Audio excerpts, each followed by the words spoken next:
The difference between intarsia and Fair Isle knitting can be seen on the back of the work. Intarsia allows you to create big blocks, vertical lines, and patterns. Intarsia allows you to create really separate blocks of colors, whereas for Fair Isle knitting, at the back there's a thread which will follow another one, so it can be picked up and used when needed. It's true to say that Fair Isle knitting allows you to make much more detailed patterns. Intarsia allows you to make patterns in one color, then in another, then to return to the first color without creating an extra thickness behind the work by having the thread follow. Let's try to knit this type of pattern. So we'll need a few balls of wool, purple, pink, and we'll finish with a block of purple. This means that we'll cast on with all these balls. It's common that the threads get tangled up. It's to be expected. At the worst, if you can't be bothered untangling them, you can cut them. Let's start by casting on. We're going to make little blocks of 3 to 4 stitches. Here's the first one.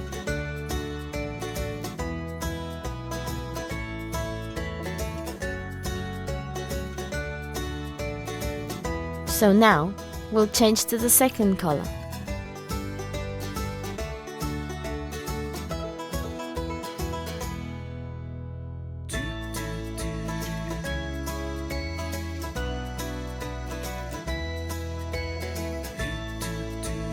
For the moment, everything's separate, and that's why we're going to twist the yarns together when we knit the next row.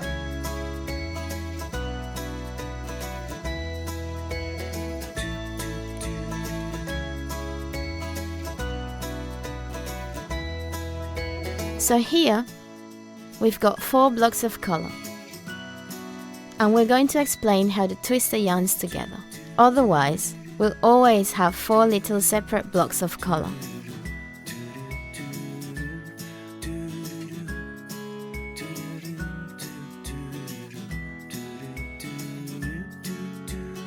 We put the needle in at the back. We must knit now with the pink, but to make sure that the purple stays together, we'll twist the yarn together, and we'll knit like that.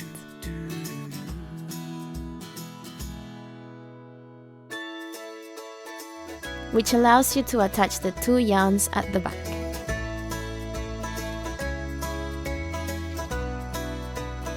So, we'll keep knitting with the pink yarn.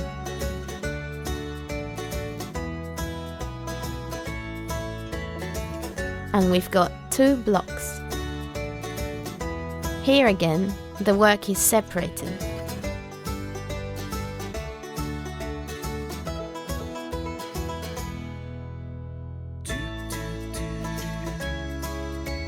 And we need to twist the purple thread with the pink thread, like this.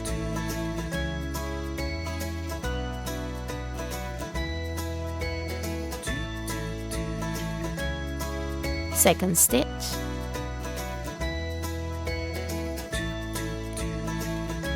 Third stitch.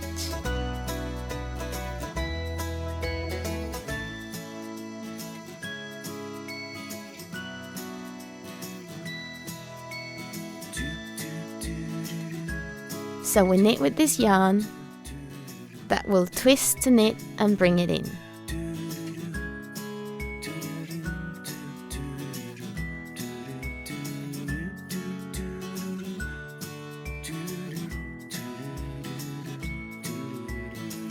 We're almost at the last block, which will join up with the others.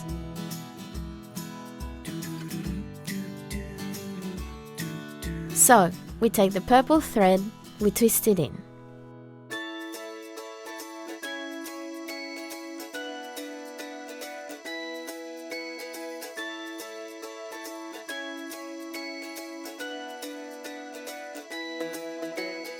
And here we have the assembled work. You need to make sure that on the first row you have reinforced the first stitches by tightening the ends.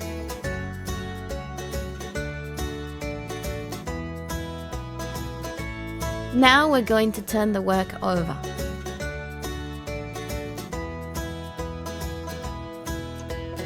You see how the balls need to be tidied up regularly so as not to get too tangled.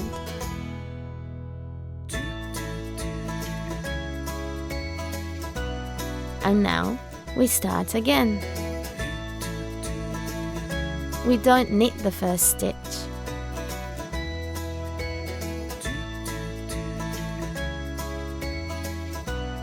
And here, if we don't twist the pink thread with the purple, the work will be divided in two at some point. That's why, on the back, knit in such a way as to bring the purple thread into the work, and join the two together.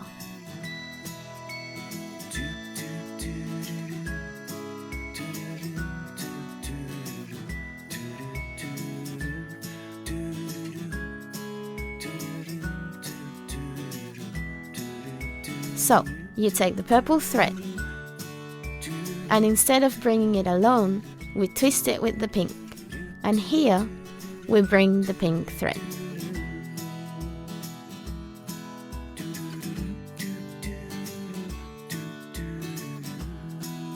We do the same thing again, so with the pink ball.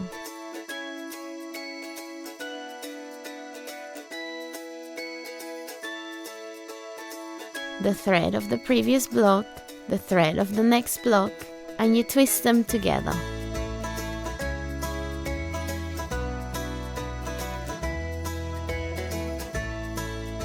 Here, once again, we have a little separate block.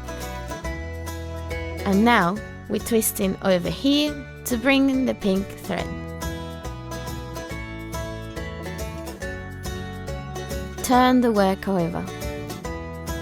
And there you see that the blocks are joined to each other. We'll do another row.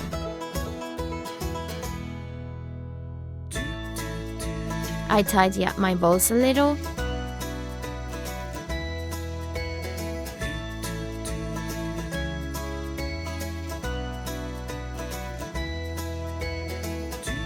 We slip the first stitch.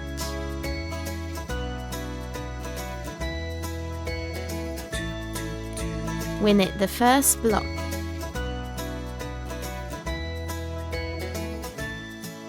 And here we move on to the pink block.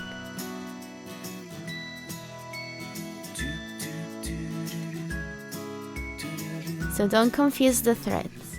It's this thread that will twist with the purple.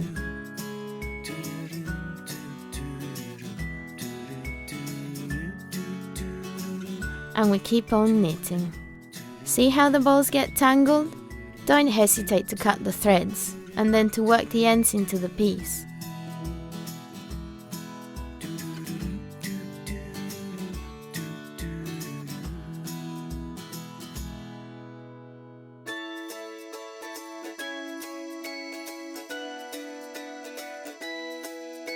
Or you can use bobbins like our grandmothers did.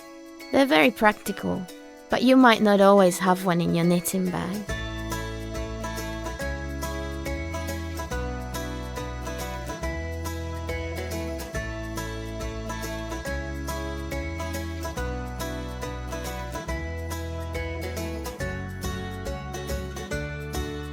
So here you can twist in this direction, from underneath. You can also twist from the top. The important thing is to twist the threads together.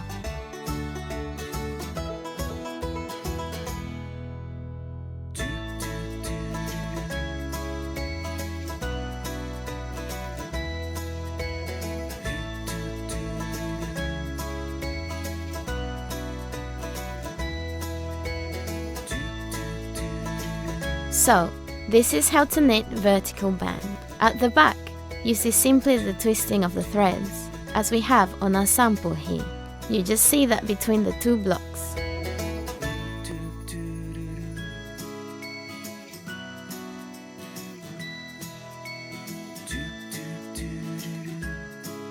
This thread, which twists at the back between two individual blocks, is really characteristic of intarsia knitting.